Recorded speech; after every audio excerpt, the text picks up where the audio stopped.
Welcome to the At the Coalface podcast with your host, Jason Greenwood.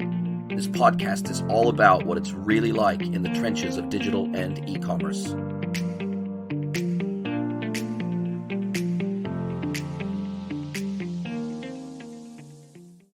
Hello, everybody, and welcome to another episode of the pod. It's my pleasure to welcome the co-founder and the the managing director of Klar. Welcome, Max, to the program. Hi, Jason. Thank you for inviting me. Oh, it's my absolute pleasure. It's really good to have you here. Now, you are based in Germany, correct? You're based in Germany now? Yeah, I'm in Munich, Germany, born here. I moved around quite a bit, but now I'm back. It's great to have you on the pod. Now, you've got a very interesting background, and before we dig straight into your platform, Klar, let's look back at your history. Now, you've come from this you've lived your career primarily at the sort of apex of business, marketing, tech, product. That's your background. That's your secret sauce. Yeah, I've always been in a CMO role, so focused on marketing, but I think I have a very holistic view on it. I think you're only able to sell something if you really understand the product side of things, the customer side of things, the financial side of things. I always try to interconnect all of them, and I think that's like my secret sauce, and I've been doing that for the last 10, 12 years now, and taking all these learnings now in building Klar. Fantastic. And Klar is, as I understand, and I've never deployed Klar before. Forgive me if I describe this incorrectly, but based on what I've looked through your website and looked through the product detail, you really are like a turnkey business intelligence tool for e-commerce, as I understand it. You've been doing that for over a year and a half now, 1 year, 7 months. Klar has been up and running. And it's your baby. Yeah, that's about right. We call it like a single source of truth. So a place where all the company's data is coming together in one place. I also used to work at quite large e-com companies, and obviously they have the resources to afford like a fully stacked BI team of 3 to 5 people to build that out themselves. But especially small, medium merchants that don't really have those resources, but they still have the need really. We're building for those, and bringing all the data together in one place and visualizing in a way that helps them understand where they have room to improve to grow their business. Brilliant. And I guess we can almost think of Klar like a B version of Power BI, or like a Tableau, or any of the Domo, or any of the large, more enterprise-focused BI data visualization tools. We can think of you almost like a baby version of that, really targeted directly at e-commerce businesses. Exactly. I think that's for smaller brands as well as specifically for e-com. So I think the reference that I like to make is more like the Shopify or the Klaviyo for BI on the e-com side. I obviously worked at a larger brand before, and then I took on an interim CMO position at a company called YFood, which is like one of the top D2C brands here in Europe, doing over 100 million revenue. And I saw, okay, all the things we used to build ourselves, like the shop system or like the email automations, they're now like standardized tools for like a Shopify or like a Klaviyo or like a Recharge. And looking at the data side, I saw that they're also using spreadsheets and Data Studio at the time. I was looking for a solution for that because we're growing quite rapidly at the time, increased the marketing team size from 15 to 45 in the span of 6 months, and increasing complexity going into new markets. So I was looking for a tool to bring everything together and allow me and the team to analyze and dive deep. Looked at a bunch of things, but nothing really met my requirements and my needs. I was only an interim there because I wanted to build something on my own anyway. So that seemed like a great place to start. It's a perfect place to start. Now, if I look at sort of the data sources that you have turnkey solutions for, what you call one-click integrations, you've got one-click integrations for Shopify, Google Analytics, Facebook, Google, Klaviyo, Google Sheets, TikTok. So most of the social platforms, a few of the e-commerce platforms, WooCommerce, Shopify. But I notice you don't have out-of-the-box connectors for the likes of BigCommerce or VTEX or Salesforce Commerce Cloud or anything like that. So it feels very much like you're focused primarily on the Shopify and WooCommerce ecosystems. Would that be a fair assessment? I think as of right now, obviously we're still relatively smallish team getting started right now, so we have to see where we want to focus. I think we will look into all these other shop systems also and see if there's a market for us and build those integrations in the future. But right now we focus on covering a wide range of merchants and providing as much value there as possible. And we can't do everything at once, but I think we'll get there eventually. And how do you play with the likes of an omni-channel business? Or are you really targeting those e-commerce pure plays that they've really only got these digital channels, and they might have an out-of-the-box integration between, say, a Shopify and a marketplace like an Amazon or an eBay or something like that. So they're actually pulling down their omni-channel transactions into Shopify or into WooCommerce. So you're capturing data from those systems of record that really are their e-commerce systems of record. Exactly. So we don't really work with like an ERP system or something like that, which might contain all the information from like an offline activity or wholesale activity. We integrate with Shopify and Amazon. And obviously, if you have other marketplaces, there are various integrations you can use to punch your, eBay data also through your Shopify. And then we have access to that. And we can also identify it because there's the sales channel, which will tell us where the order is coming from. We do have some stuff on the roadmap to also build in some more flexibility for shops that have other revenue sources, but that's also coming up in a few months. But like it's very much focused on first business. So the other stuff is just to get the data that's around the edges really into the tool and not really a core function of the business. And I see that you also have integrations with Outbrain, Taboola. Sorry, I also noticed you've got Shopware that's coming soon, which would be another e-com platform connection. Now, what type of data are you pulling from something like a Pinterest, a Snapchat, an Outbrain, a Taboola? Are you pulling from their APIs? Are you pulling data? Okay, impression share. How many of our articles, for example, were shown on, or how much of our content or our ads were shown on Outbrain or Taboola? What was the conversion? What was the click-through rates, et cetera, et cetera? Are you pulling down basically all of the ad performance data from these platforms that they're able to provide to you?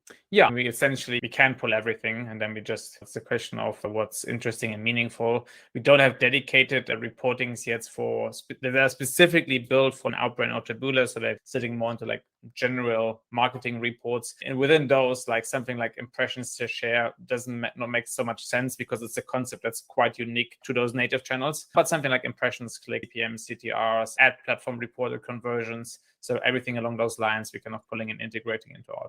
And I guess one of the benefits of doing that is that, and obviously connecting to, as you show on your website, connecting to Facebook, connecting to Google Ads, and connecting to Google Analytics, connecting to TikTok, etc. That then allows you to take a very holistic view of something like blended CAC, for example. Okay, we're spending across all of our digital marketing channels, we're spending $20,000 a month, and here's the number of customers we've acquired during that month as new customers. And so we know, okay, our blended CAC is X based on those calculations, and we can show those visually. Sure. That's a very easy example of what we can do, but we can do that. We also have like ways to integrating influencer campaigns and data so that we also get those costs in there. And for that, we can calculate a blended CAC. But I think there are a couple of things that makes Klar different and special. And I think the one thing is that we have a very deep integration, or not integration really, but deeply embedded financial data also. So I think always understanding your contribution margin is also something that's really has been super valuable for me in the past when I worked on the brand side. So really getting very detailed information on your product costs, your logistics costs, your transaction costs, and then fully integrating that into the tool, not only on the transaction data, but also on the retention data. So being able to slice your customer cohorts based on contribution margins, based on where they came from, what they bought, and all that stuff. And that's where some of the special power comes from.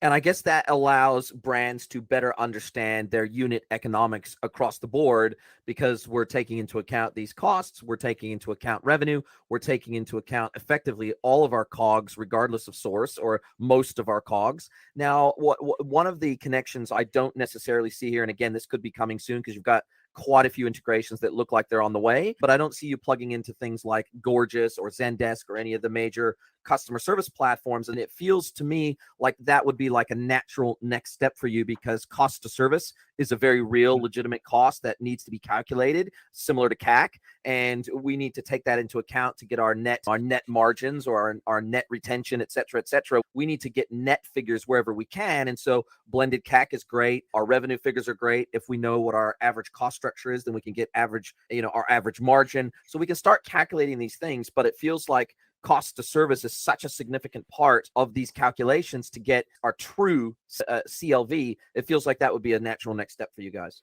Yeah, definitely. I think it's certainly something that we want to integrate, like a Zendesk and a Gorgeous, probably the obvious choices there. And then also not only obviously getting the costs in there, but also helping you understand the impact of service on overall performance. Because I always thought it's quite a difficult decision from a financial point of view. Like, how much really do you want to invest into good services? Like, everybody would like to provide good service, but no one wants to really pay for it. So also providing transparency on what is actually the impact of providing great service, being quick to reply, being great to reply, and also tying that to actual bottom line effects, I think is something that I'm actually more interested in than just the pure getting the cost of service. And I think you're right. I think you've nailed it. I think understanding, for example, I know that a lot of service teams, they're KPI'd on conversions as well, unless it's a pure customer service inquiry, i.e. it's a return or something like that. Then they're KPI'd on, okay, you've had these product inquiries, you've had these service inquiries, oftentimes pre-purchase inquiries to make sure that you're a trustworthy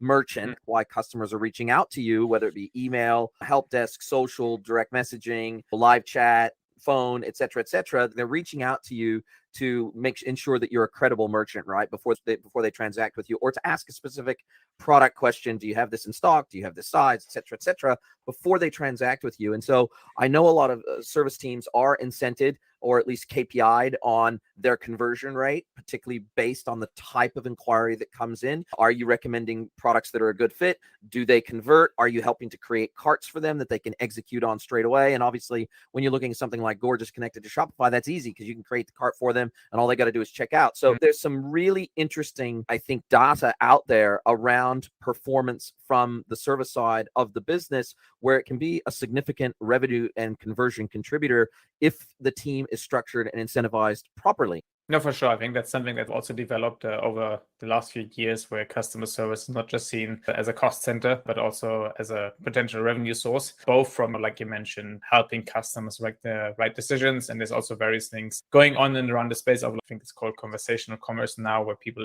start integrating, especially on higher ticket items, like a chat support with like a product expert. And yeah, I think that's also going to be important. No doubt, especially as our economies around the world are looking to contract. I think that making service a actual key pillar of a business is becoming more important as you're trying to differentiate from your competitors, as you're trying to stand out, as you're trying to be memorable to your customers. And even to the point, and I've talked to many brands about this, that service recovery can oftentimes be a point of difference that can actually make you stand out positively in a customer's mind and can contribute significant ongoing revenue and loyalty if you get it right. So let's say somebody does have to return something, or it's damaged when it arrives, or it's the wrong size, or the wrong color, or whatever it might be.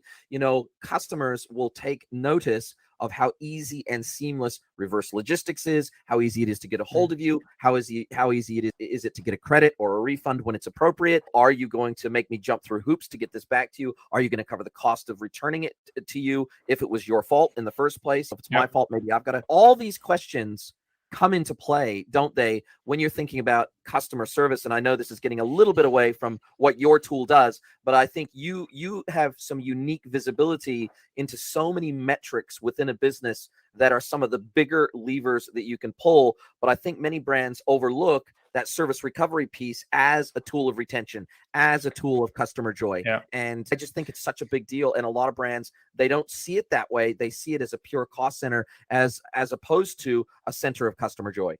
Yeah. So actually two things on this. So the first one is, I think when it comes to, it's called like retention, lifetime value. I think the product is the main driver of that. Like, you're not going to buy a product again that you didn't like. I think the second most important thing is the product experience. So everything really around the experience of you buying the product. And when I was still on the brand side a few years ago, the most significant thing that we changed in terms of like impact on repurchase rate is the first order experience. So I think we had 10, 15 different experiments running at the same time of different packages, different little gifts or email automations running with those packages. And the winning variation, I think, increased our repeat purchase rate by around, I think it was 22%, which is way bigger than any kind of changes I've made to just retargeting ads or something like that. So I think the overall product experience and customer service or support is a big part of that.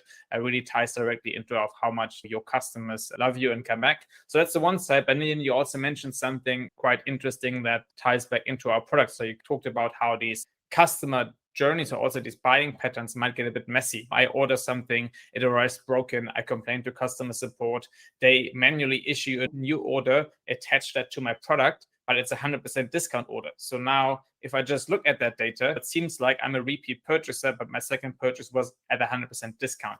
This is actually not what happened. And that's something we at Klar also focus on, really understanding those various ways where data becomes messy and does actually not reflect reality, and then build like a no-code interface where you can basically just configure it and say, hey, orders with the tag customer service are actually what we call replacement orders. So you don't want them filtered because you still have the costs for the second product and the second delivery, but you also don't want to count them as repeat purchases. So understanding where this data is messy and then configuring it with just a few clicks is something that we really heavily focus on to actually get to reality in your data, what is really happening, while keeping the setup at half an hour.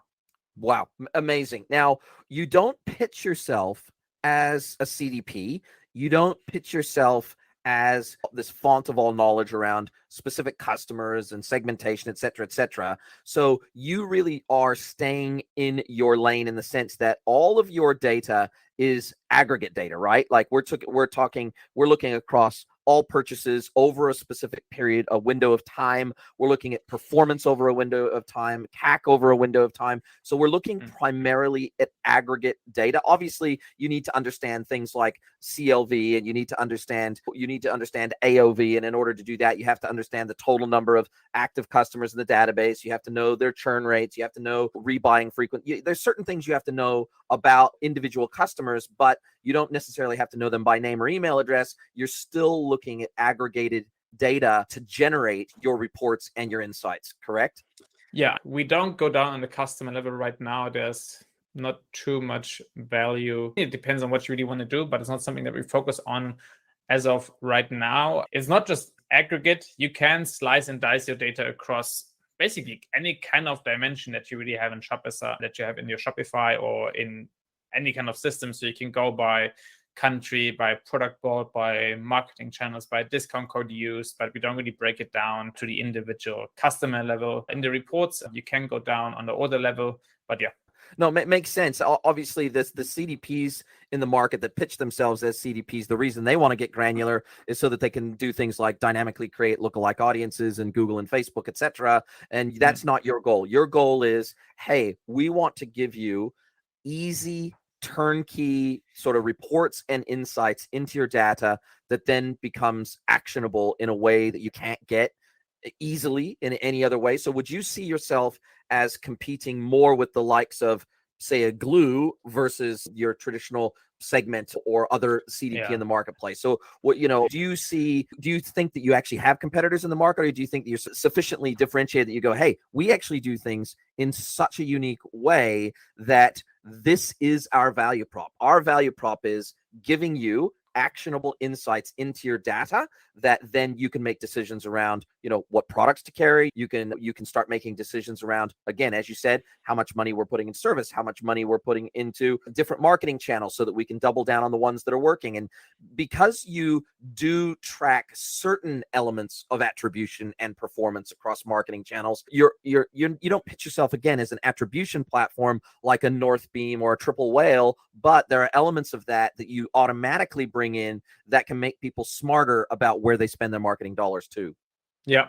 So I think it's not really like a segment competition. I think we do have aspects of that, and I think we can build on that in the future. We already now have a customer segment builder within Klar where you can basically jump in and I think probably across hundreds of dimensions, say, give me customers who bought product X in purchase 1 and then went on to purchase product Z in the next purchase, and who also came through a certain marketing channel and who are currently at risk of churning. So that's a segment of customers you can create in Klar, and then you apply that segment as a filter on kind of like different reports across Klar. So we have aspects of that built into the product already, but it's like staying within Klar right now. And yeah, so in that way, it's a bit more like a Glue, which is also one of the tools that I looked at initially while I was looking to buy a tool, while I was at brand side, but that really didn't match my requirements of what I was looking for, especially on this customization side, really cleaning up the data, because e-com data is messy. All these tools operate under the assumption that I have this perfect clean data that's the same across every single brand. And I think one of the key things that we do is like really understanding where the data gets messy, what do we have to clean up, and then finding quick, easy solutions to actually get to what is happening. So another thing that we just released is the fact that oftentimes product names change. You might adjust the name of the product because for a certain campaign or because it just actually changed the product a little bit. And we now give you the option kind of to say, hey, so if you just look at the data by itself, the same product will show up as multiple line items in your reporting because it has different name. But you probably actually want to clean that up. And so we also give you a way now to just clean it up and make sure that all the sales over time actually occur under the current product name, for example. So it's really like the core BI stack. We do obviously have some acquisition data, and that's also running into the tool. It's an area that we want to or building out next a little bit more so that we have the 3 pillars that we're focusing on: retention and the financial side, which we're already quite strong on. And then the acquisition side is kind of like the next pillar that we're building out into the tool.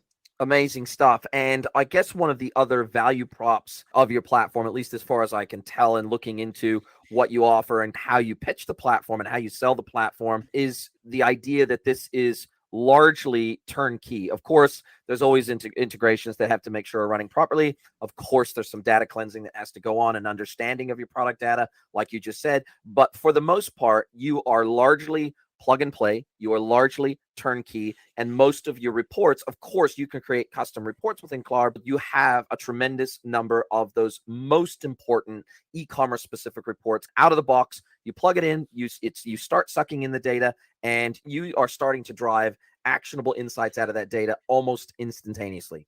Yeah, so I think the setup usually takes around, depending on the complexity of the business, anywhere 20 to 60 minutes. And basically then the initial setup is done. We start importing all historic data immediately. And depending on the amount of data, that might take anywhere from 2 hours to 2 days. And then you're basically good to go. And like you said, we have all the reporting pre-built, because the thing is with these drag and drops reporting tools, it's nice, it's cool, but you can't really go into details, right? It's impossible to build certain reports that we have within Klar, but just drag and dropping that stuff together. So we really focus on breadth and depth. So covering in many areas and going very deep into those. And that comes at a little bit of cost of being able to drag and drop flexibly stuff together. But yeah, so our focus there is very much on breadth and depth on the reporting side. Lovely. And you guys are a pure SaaS platform. So it's all hosted by you guys. It's all plugged in via APIs to the various different endpoints that you're connecting to. And so you've got this awesome, what I really love about how your website is set up to sell your platform. And this is something that I think a lot of other SaaS platforms could do better, and they could probably take a leaf out of your book, is how you can just use a slider to get a pretty good idea of how much you're going to have to pay to use Klar, and you just drag up your annual revenue, and boom, you pretty much have a price quoted straight away in euros. It becomes very crystal clear how much you're going to have to spend each month on Klar. And if you're doing $1 million a month in €1 million a month in revenue, then you're going to be paying about $1,125 a month for Klar. So it's very transparent, and I can tell, because oftentimes when you've got a really ultra enterprise focused platform, they're not transparent about their pricing, even if they're a SaaS product, because there's these negotiations that go on, and there's an element of sales that goes on with that. But for you guys, it feels, hey, we want to be, our target is not big enterprises that have a BI team. Our target market is really the SMB, maybe mid-enterprise businesses that are doing up to maybe that $20-30 million a year perhaps in revenue. They can't justify a data analyst. They can't justify a data scientist. They can't justify a BI specialist within the business. And so therefore, your plug and play solution fits those types of environments pretty much perfectly. Yeah, exactly. I think that's the kind of market we're going after. I think once those big businesses become bigger, they hired out their own BI team, and they're kind of, it's tough for them to justify to also getting in Klar. Of course, we come in and pitching you don't need a BI team. So it's politically also a bit difficult, even though I have yet to see a BI setup, even from businesses doing 100 mil, that is better than what we offer businesses out of the box. But it's like politically just a difficult pitch. But I think we come in now, we are able to grow quite extensively with those businesses into the future. So it doesn't really not just take their short-term need away for a BI team, but also their long-term need, and we can grow with them into the future. And that's really important, right? Like sometimes when someone builds a SaaS platform or a SaaS tool, or even an app for that matter, that plugs into a major platform, they're thinking about their if we think of their ICP of today, that is not necessarily where their ICP of tomorrow will be as they continue to extend and enhance the platform. And it feels very much like you had this concept out of the gate. You're still a relatively young business. It's still a relatively young platform. And yet you've already got this concept of growing with your customers. Yes, hey, we're going to get our foot in the door when someone is relatively small, but we don't want them to kick Klar out when they get bigger, because that's going to hurt our revenue. But it puts us in a position where we can pretty easily start to roadmap what our product needs to look like to suit these customers as they grow, as long as we're listening to them, we're taking the feedback on board, and we're letting that help guide our product development roadmap. Yeah, I think that's something that's super important for us. We're obviously having some discussions with some larger brands already who see, hey, we have some needs that are coming up on the horizon. We don't really need them right now, but we might need them in a year from now. And we're a lot of discussions with all of our customers all the time. We built this product just between my co-founders and I. So the three of us, they both have like CTO background, like managing teams of 30, 40 people. So they're very experienced. But we built the whole thing, just the three of us, in a closed beta, starting with 2 brands, growing it within a few months to like 60, 70 brands, and basically just being in constant conversations with them, understanding what they need, where can we help. And that's also the mode that we want to operate under into the future. Brilliant. And so how do you have a distributed team? Are you guys, the 3 co-founders, are you the developers of the platform, or do you have an engineering team? And are you guys local there in Germany? Are you distributed around the world? What does your product development, how do you manage your product development? Now, we obviously do have a team now. Like I said, initially we were just the 3 of us, but at the number of clients that we support now, that's not maintainable anymore. Otherwise, I could get 0 sleep, and my wife also wouldn't be too happy about that. But now we have a team. We work sort of like a hybrid model. So we have an office in Munich, but most of the team is sitting remote around the world. My co-founders and I actually also met while we all worked in South Africa. So we do have quite a few people sitting there. We have people sitting in the Netherlands and different parts of Germany. So really all over. We still focus on roughly similar time zone because it makes collaborating a bit easier. But apart from that, we really just try to get the best people on board. Makes sense. It's what a lot of teams are doing now. The distributed team model. You can hire the best people from regardless of where they are in the world, regardless of the time zone they operate in. And I guess for you guys, having a distributed team also allows you to follow the sun from a support perspective as well. So you've got engineers that are available and almost on call should something be necessary in terms of support. Then you've got to follow the sun kind of model because you got people spread around the world. So that's a good model. Yeah, that really works really well. And I think it's something that people have gotten used to over the last years and actually seek now in most cases. So it works really well for us, and it's a mode we will continue, or a path we will continue to go on. Now let's talk about the elephant in the room, the worries and the discussions and the panic that seems to be setting into all areas of e-commerce about a looming recession. And if our economies aren't in recession already, which they most likely are, because of course GDP is always a backwards looking scenario. If we address that elephant in the room for you guys, it would seem that you guys would be somewhat insulated against a downturn because you specifically address challenges where someone doesn't necessarily have the resources to build out a BI team, to build out a data analytics team, to build out a predictive analytics team, etc. If they don't have those resources, and many businesses don't, or they're trying to scale back their dependency on those internal resources, it would seem that you guys would be a perfect fit in that scenario because you are such a turnkey solution. It can actually allow them to contain their costs, but yet still drive very actionable insights in their business to try to ensure that they remain competitive in the market. Yeah, I wouldn't necessarily say that. Questions like how many brands that were planning on hiring out a BI team now are not doing it anymore. And obviously, we're a great fit for them because they have already discovered the clear need for bringing in and understanding their data more clearly. But overall, it's, I think, across the board, tough situation for many brands right now. I see the very best brands still perform incredibly well, but the brands that were not like growing crazily before, they seem to struggle a little bit right now. And I think independent of market situation, I think for any e-com shop, Klar should be a no-brainer because our pricing is just so super competitive. You mentioned before now, if you do a mil per month, you pay 1,000, which is like a fraction of what you would pay any person that could attempt to build out what we're doing. So I think obviously the market situation might help us a little bit, but overall, I think Klar is a product that can thrive in kind of any market environment. It's a good place to be. It's a happy place to be. Now, if you were to look out over the next 12 to 18 to 24 months, I know you're very much customer-led growth, product-led growth. What if you were to look at your own platform critically today and you were to say, hey, we're amazing. We do these 5 things amazingly well, but we have these other 2 or 3 things that I think either we don't do it all today or we don't do them as well as to do them. What is on your roadmap that you say, hey, we're going to differentiate further over the next 12 to 18 months by building these top 3 features, either because we're getting asked to build them? So I think there's obviously a couple of stuff on the integration side that we want to add. I think we spoke about a couple more shop systems that we want to add. I think adding something like the customer support side into the tool is something that's on our roadmap in that time period.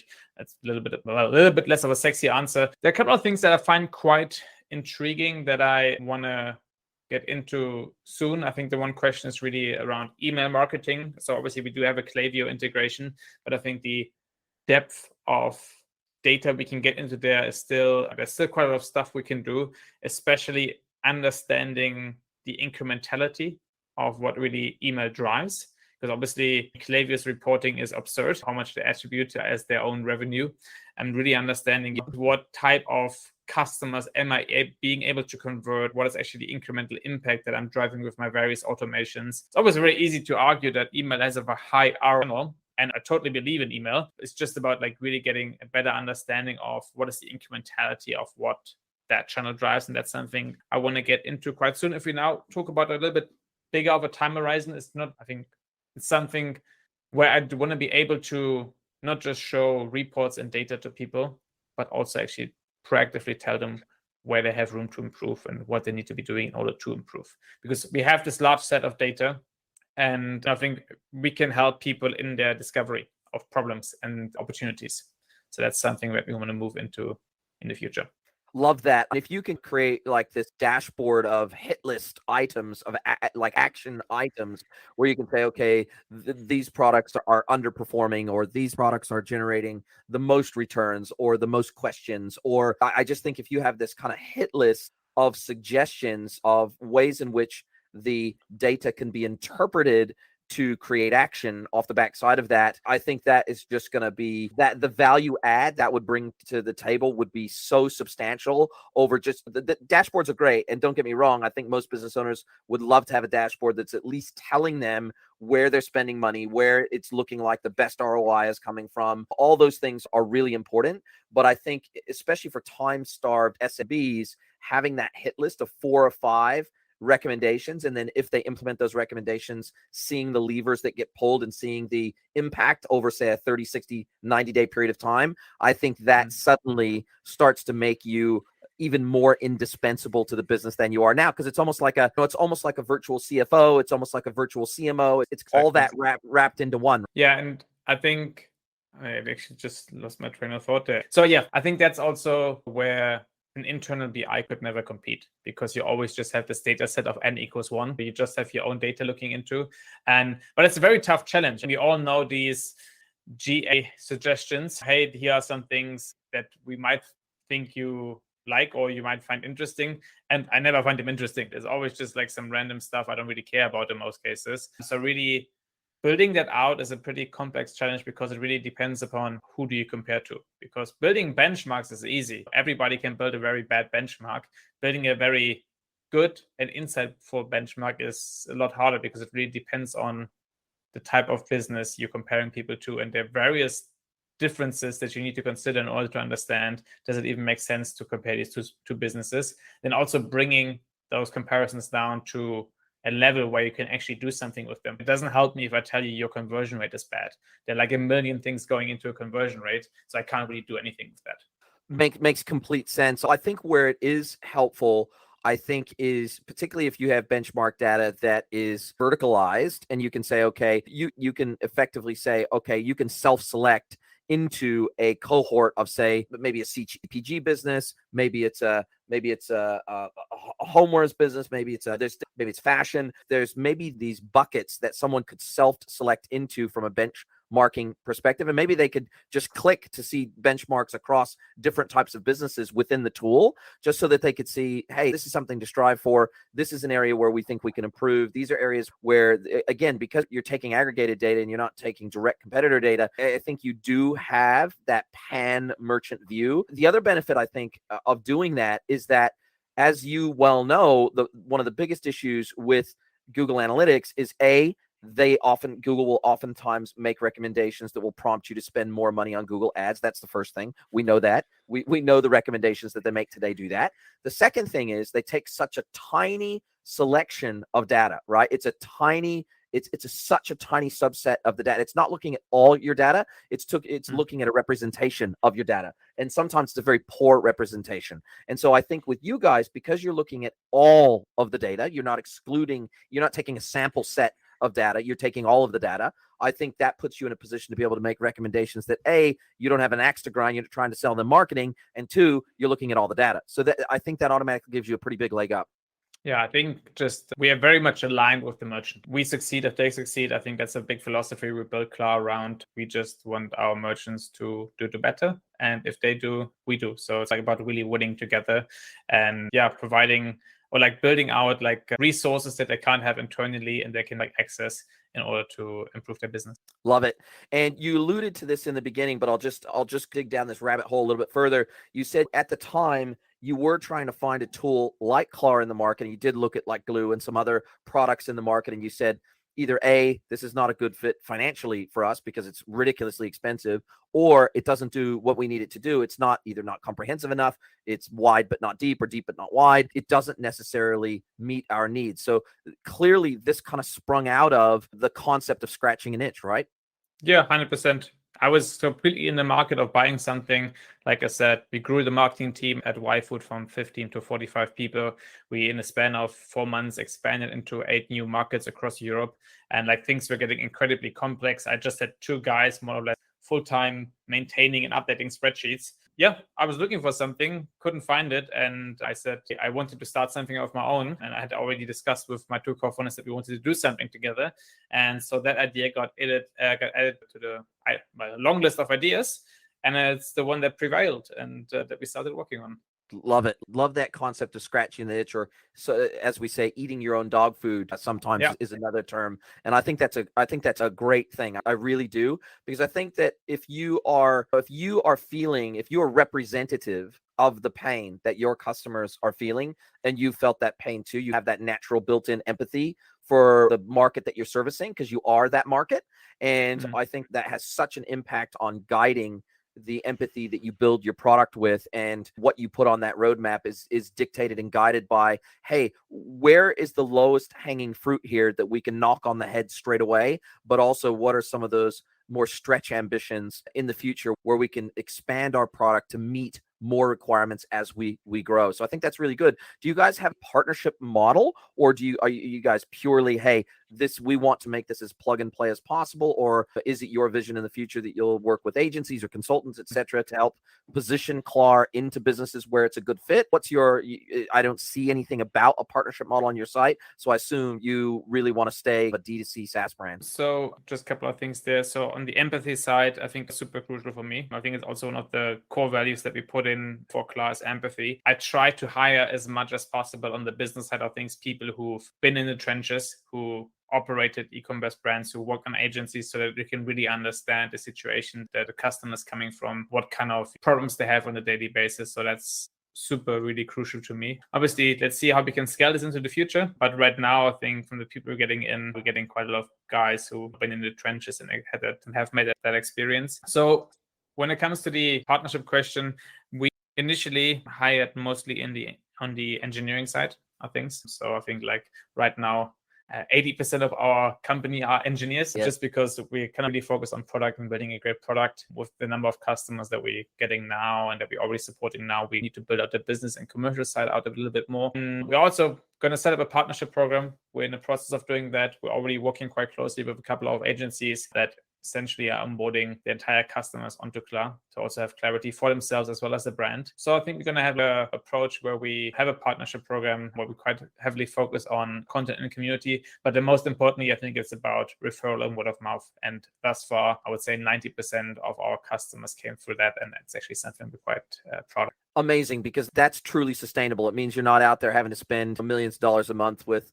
the Googles and the Facebooks of the world, and you're building actually a sustainable business that has a sustainable revenue source, and also acquisition becomes much more sustainable. So I think that's really smart. Now I have to ask the question, Klar, where did the name Klar come from? Because I tell you, when I first started typing this into Google, of course, it tries to auto-complete with Klarna because it's the start of the name is very similar. And I'd love to know what this must have some German roots to it. So yeah, Klar is actually a German word. Klar means clear, so something that's clear. And it also means like you can use it as an exclamation, like clear, so obviously. So it's like that insight. I also wanted something that's quite short, that kind of like sticks in your head. And I also figured, even though it's German, I think it sounds quite interesting to an English speaker. I think the K at the beginning makes it quite also sticky. So yeah, that's the origin of the name. And a single syllable, easy to remember, brilliant, love it. And bringing clarity to the insights, I think, is really a clever play on words, and it certainly fits and aligns very well with what you do and what you want your software to do and bring to businesses. Absolutely love it. Now, as we come towards the end of our time together, and I do appreciate your time, appreciate your insights, love what you're doing over at Klar, love your target market, love this end of the market. I think it's the fat middle, so to speak, of the market. Obviously, if you're a brand new startup, probably don't need something like Klar, but man, I tell you, even within a couple months in, you're going to start getting some super useful insights. But this is the part of the show where I turn the microphone over to you, and I allow you to ask me one question, any question you like, and I do my level best to answer it. So over to you, Max Rast from Klar. Thank you so much for your time with me today. Microphone over to you. Okay, cool. I wasn't expecting that. Can it be something like funny private, or should it be business related? It can be absolutely any question you like, even if it embarrasses me. Okay, cool. There's actually this funny questions I saw in an interview like years ago, and I actually also ask it always at the end of interviews to judge a person a bit better. And the question is, if you could have one mediocre superpower, what would it be? And mediocre superpower means now something that no human can do, but it's also not so awesome that no movie or comic or something will ever be written about you. Wow, I love that. A mediocre superpower. Okay, so we're talking superhumans. This is not, okay, cool. Okay, I love this. I love that. I love where you're going with this. A mediocre superpower. So we're not talking Superman flying around. We're not talking anything crazy. We're talking very average superpower here. Wow, an average superpower. I would love to be able to, I tell you, okay, here's a good one. I would love to be able to be an antenna, because, and I'll tell you why, because we have so many problems with our internet that, and again, this goes along with the mediocre superpower. This is definitely not saving the world, but I would love to be able to be an antenna so that I didn't have to rely on third-party connectivity to the internet, because it is so bad and we are so dependent on the internet. And particularly for my business and my personal life, I guess it's like a utility, right? It's like the water and sewerage. You need internet. And I would love to be able to act as an antenna and just be able to almost beam me up, Scotty, but beam in the internet. That's what I would love to know my superpower to be. Okay, cool. Nice. Was that what you had in mind? Was that the kind of mediocre superpower you're talking about? You get various answers. I think my answer when I heard that question, I got asked the first time, was that I want to instantly know lyrics of songs, because I have to sing along. Not being a native speaker, it's always not 100% clear what these people are saying, so you like muffle along. So I wanted to instantly know lyrics of songs. When I heard that question, the example, the person gave an example, and that I think is the most brilliant answer ever. So apparently one guy said to that question, he wants to temporarily remove his arm while spooning with a girl. Man, I wish you could give me that example. That is so awesome. Yeah. And then you get some really slightly weird answers. Some person once told me she wants to be able to speak with her dead dog, which I was like, okay, wow. Okay, took a different turn than I expected, but okay. So you get various different responses to this question. I think it's always quite interesting to see the creativity of the person, and also usually reveals like some interesting personal fact about that person. It certainly does. It certainly does. Max, it has been absolutely awesome to chat with you. I really appreciate your transparency, your knowledge, your wisdom, your experience. I know we're coming up on 2 years of the business, and I wish you absolutely all the best. I'd love to get you back on it in 6, 12, 18 months' time, see how Klar's grown, see how the product has grown, see all the interesting new things that you're doing, and get some tales from the industry. So thank you very much, and I look forward to chatting with you again soon, my friend. Thank you, Jason. This was great. Thank you. Are you a merchant or software vendor that is focused on e-commerce or omnichannel? Then head over to greenwoodconsulting.net to see how we can help you scale your business.